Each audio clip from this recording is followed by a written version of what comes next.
On March 5, 1770, in Boston, Massachusetts, a single gunshot shattered the night, sparking a rebellion that would reshape history. A British sentry, surrounded by angry colonists, endured their taunts and snowball volleys. When Captain Thomas Preston and his soldiers arrived to assist, chaos erupted. Musket fire left 3 colonists dead and 2 mortally wounded. This event, known as the Boston Massacre, deepened the divide between the 13 colonies in Britain, setting the stage for a war of independence. The path from this bloodshed to the birth of the United States would be marked by revolution. The roots of conflict trace back to the French and Indian War, 1756-1763, called the 7 Years' War by Britain, which began over territorial disputes in North America. Hostilities flared earlier in 1754, when colonial forces ambushed a French unit. Leading the charge was a young lieutenant colonel, George Washington, a man destined to shape history far beyond his expectations. Britain secured victory by enlisting Prussian mercenaries and funding colonial militias. Meanwhile, Virginia had mandated military drills for able-bodied men since 1632, preparing for threats from Native Americans or enslaved uprisings. British officers often clashed with their rugged colonial counterparts, but the war forged the colonists into seasoned fighters. The Treaty of Paris, 1763, granted Britain vast North American lands, but war debts forced harsh taxes on the colonies.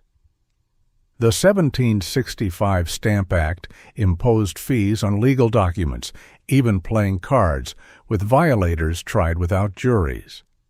Colonists boycotted British goods and attacked tax collectors. Archibald Hinshelwood, a merchant, noted the violent resistance.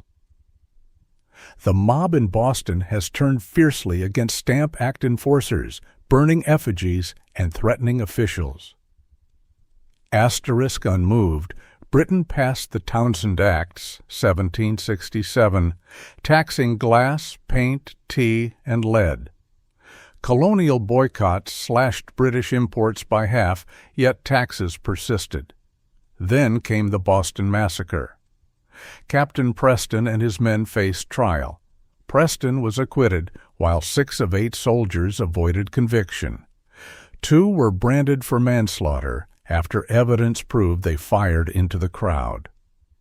By April 1770, Britain repealed most Townshend taxes, except on tea, and withdrew troops from Boston.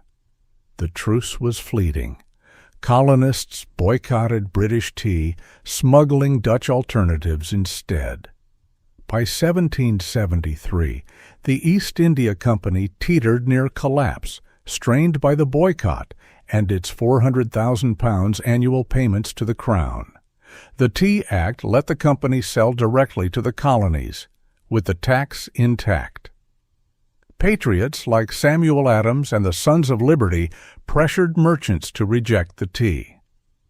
When Boston's consignees refused, radicals took action. On December 17, 1773, men disguised as Mohawks stormed 3 ships and destroyed 342 chests of tea.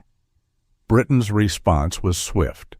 The coercive acts shut Boston's port, replaced its governor with General Thomas Gage, and tightened imperial control. Gage, a veteran of the French and Indian War, had once befriended George Washington. Now, revolution would pit them against each other. Thanks for watching today's episode on Empire History Central. Be sure to like, subscribe, and share our videos to keep the community growing. Hit the notification bell in order not to miss out on any episode. Until next time.